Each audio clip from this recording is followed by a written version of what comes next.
जी, मुझे कासिम भट्ट कहते हैं और मैं जर्नलिज़म के अलावा एडवेंचर एथलीट हूँ। और सिकरदू से गिलगित हम 2021 में आए थे पैदल, और 6 रोज़ में सिकरदू से गिलगित 227 किलोमीटर का रास्ता हमने तय किया था। उसके बाद हमने देखा कि सूबाई हुकूमत गिलगित बल्तिस्तान ने वज़ीर आला खालिद खुर्शीद ने ऐलान किया था कि शॉर्टर पास बनाएंगे, जिसकी सयाहत और रोज़गार के हवाले से बड़ी अहमियत थी।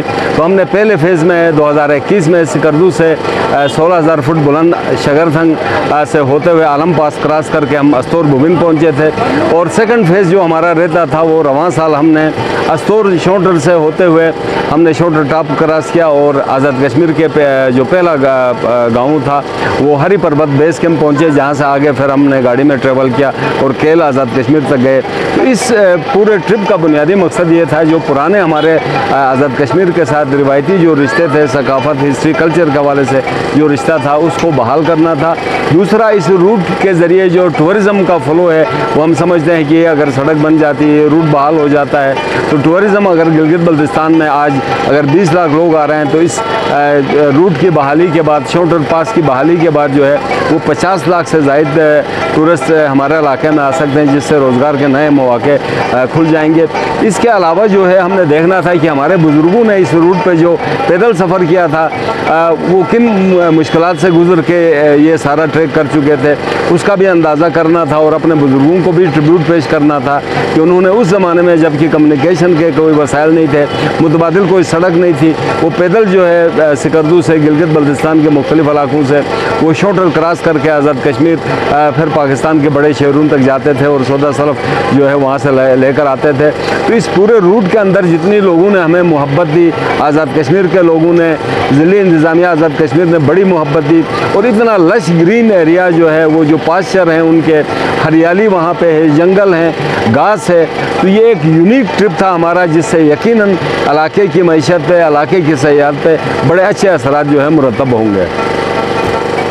जी बिल्कुल, एडवेंचर के हवाले से ये ट्रैक बहुत ही यूनिक और मुनफरिद है, इसलिए कि सेंटर अस्तोर तक आप गाड़ी में ट्रेवल कर सकते हैं। सेंटर अस्तोर से आखिरी जो मीर मलिक का गांव है, अस्तोर का जो आखिरी गांव है मीर मलिक, वहाँ से थोड़ा सा आगे जाने के बाद शोदास नाम का एक पास्चर है, वहाँ तक गाड़ी जाती है।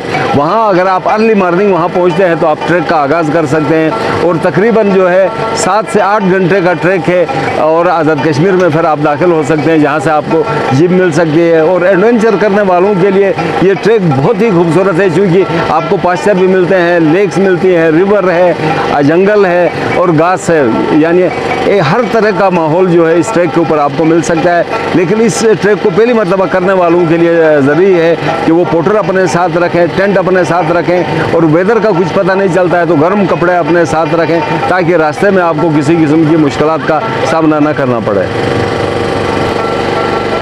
जी बिल्कुल, माजी में ये जो शोटर पास का जो रास्ता था वो गिलगित बल्तिस्तान के लिए तकरीबन वाहिद जो है ज़मीनी रास्ता था, जहाँ से लोग पैदल जाते थे। और आज़ाद कश्मीर समेत पाकिस्तान के मुख्तलिफ़ शहरों से इस्लामाबाद, रावलपिंडी, लाहौर, कराची तक इसी रूट के ज़रिए लोगों की रसाई होती थी। और अशिया खुरनोश जो है वो इसी रास्ते के ज़रिए जो है गिलगित बल्तिस्तान के मुख्तलिफ़ इलाकों में लाया जा सकता है।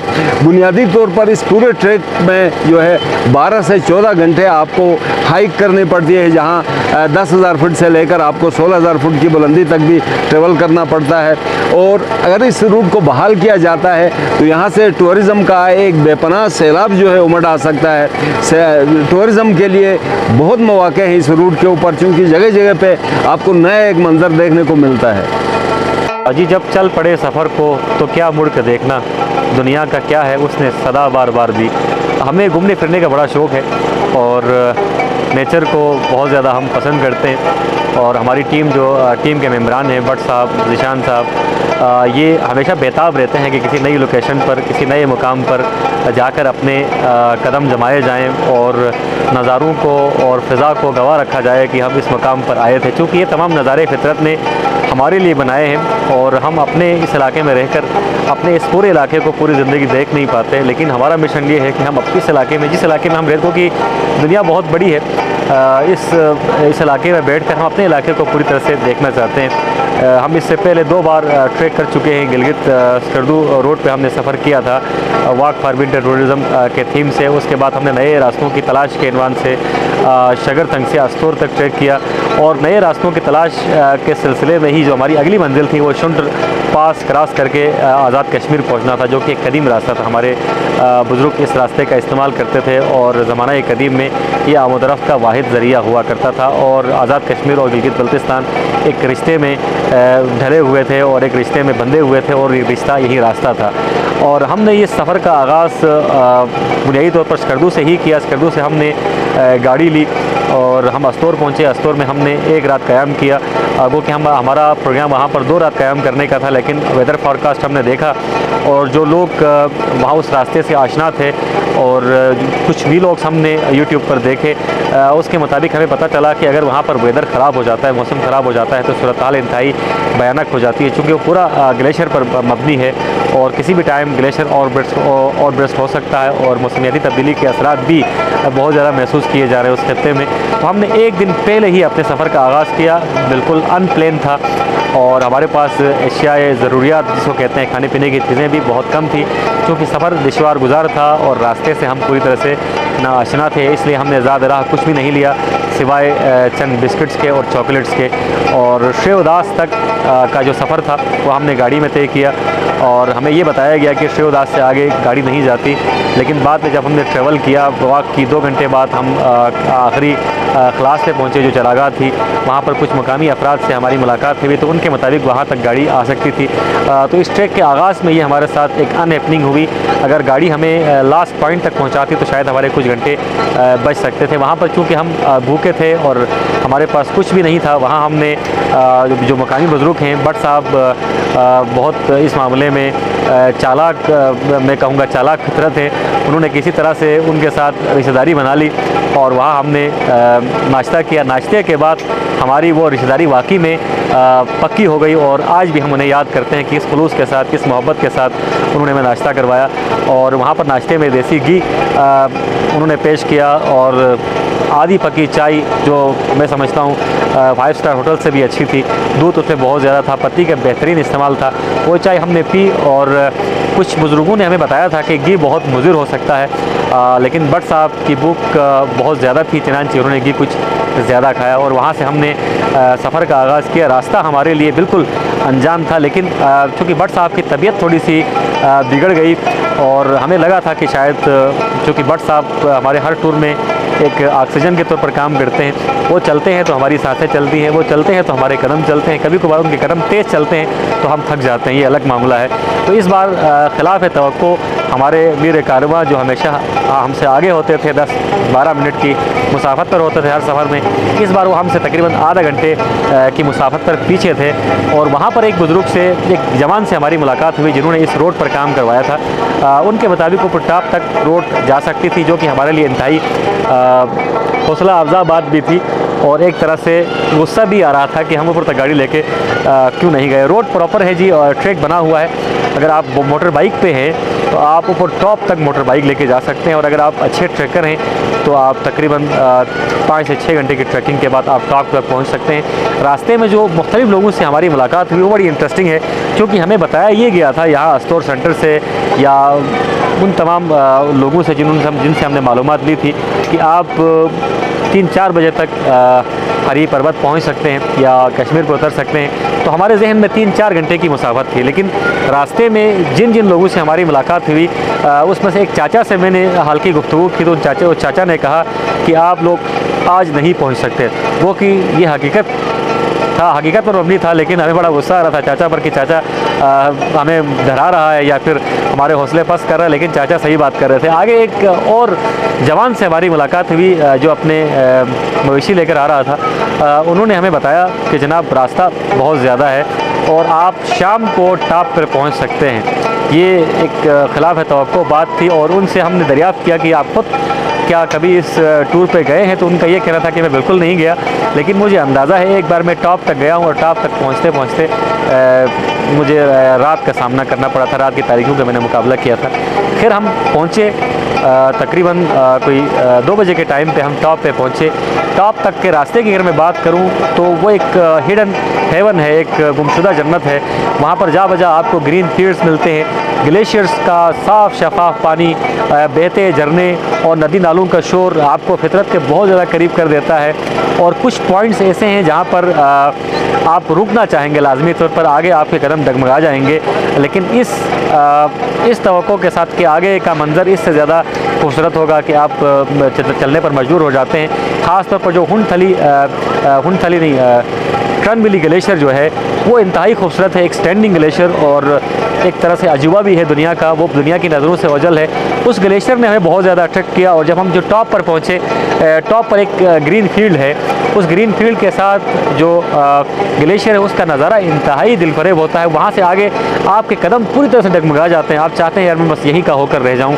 और रास्ते में आपको पानी की किल्लत का सामना बिल्कुल नहीं करना पड़ता और खुराक का भी कोई इतना इशू नहीं होता, चूँकि इतनी ज़्यादा हाइट है नहीं, आप आसानी से जा सकते हैं। और जो बुनियादी तौर पर जो अच्छे ट्रेकर्स हैं उनको मैं सजेस्ट करूँगा कि आप शोदास के बाद पड़ाव डालते हुए इस सफ़र को करें।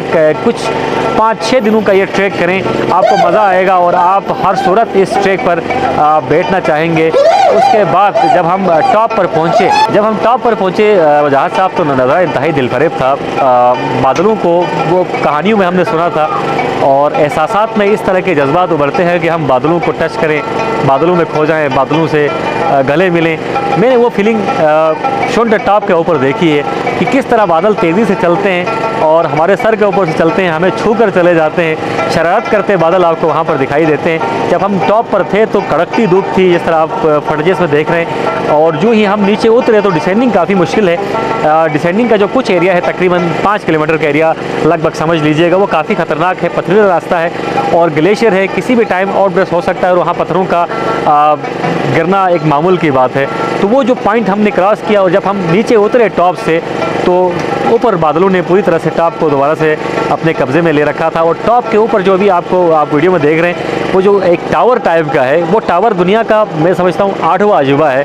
ऐसा टावर मैंने कभी देखा नहीं है। और आज़ाद कश्मीर के रास्ते पर हम उतरते हैं तो फिर दोबारा से हमें ट्रैक मिलता है, बिल्कुल ट्रैक बना हुआ है और आप उस ट्रैक पे अगेन एक जैसा मंज़र है, गिलगित बल्तिस्तान जैसा मंज़र है। वहाँ पर थोड़े से ग्लेशियर्स ज़्यादा हैं और ग्रीनरी ज़्यादा है।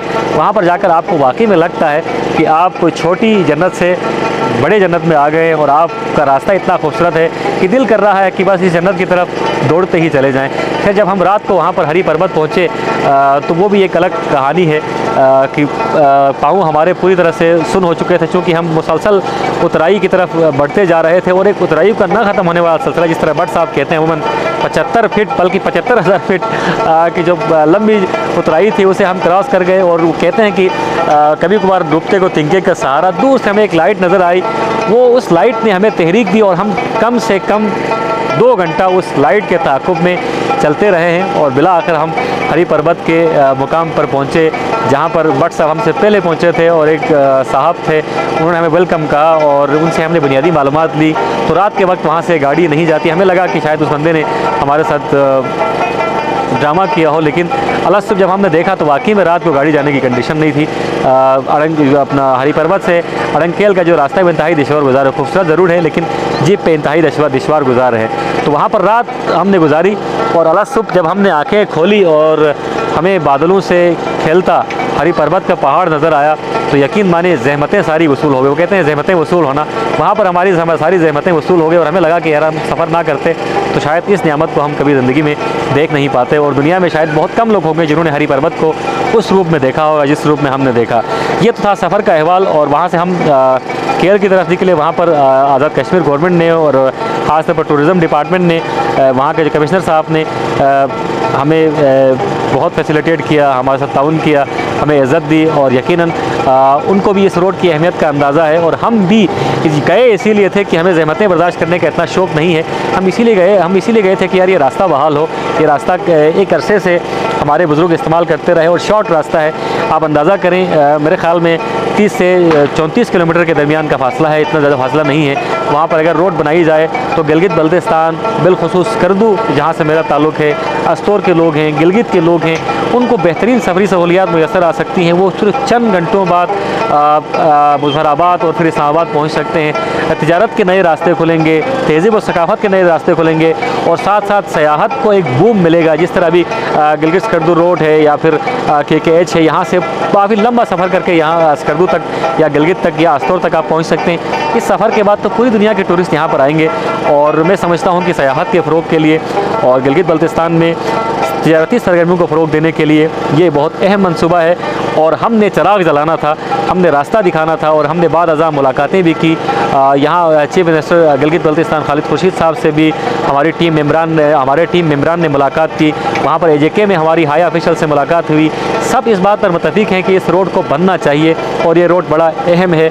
तो हम भी यही कहते हैं कि ये रोड बड़ा अहम है और हमने एक तरह से ये एहतजाज किया था। ये हमारा जो वाक़ थे ये एक तरह से एक पॉजिटिव वे में एहतजाज भी था ताकि लोगों को इसकी अहमियत का अंदाज़ा हो, हमारे हुक्मरानों को इसकी अहमियत का अंदाज़ा हो, वहाँ के हुक्मरानों को इसकी अहमियत का अंदाज़ा हो, क्योंकि सहूलत आवाम को मिलनी है, अस्तोर की आवाम को मिलनी है, गिलगित बल्तिस्तान की आवाम को मिलनी है। और खालिद खुर्शीद साहब का मैं शुक्रिया भी अदा करूँगा, जब इंतखाब लड़े थे तो उनके इंतखाबी मंशूर में भी ये शुंटर रोड शामिल था और बाद में उन्होंने इसके लिए कोशिशें भी की। वफाकी हुकूमत से भी मैं अपने इस टीम बल्तिस्तान के इस प्लेटफार्म से ये मुतालिबा करता हूँ, गिलगित बल्तिस्तान के एक बासी की हैसियत से मुतालिबा करता हूँ कि इस पर जल्द काम किया जाए, इसे PSDP में शामिल किया जाए। और आज़ाद कश्मीर में भी जहाँ जहाँ हमारी मुलाकातें हुई हमने उनसे गुजारिश की कि यह गिलगित बल्तिस्तान के लिए और कश्मीर के लिए इंतहाई अहम रास्ता है। इससे सयाहत को फ़रोग़ मिलेगा, तिजारत को फ़रोग़ मिलेगा और दोनों तहज़ीबों को आपस में करीब आने का मौका मिलेगा। तो अज़राए करम इस पर काम शुरू किया जाए। यकीनन मुझे लगता है मुस्तक़बिल करीब में इस पर काम शुरू होगा और इस पर काम शुरू होना चाहिए।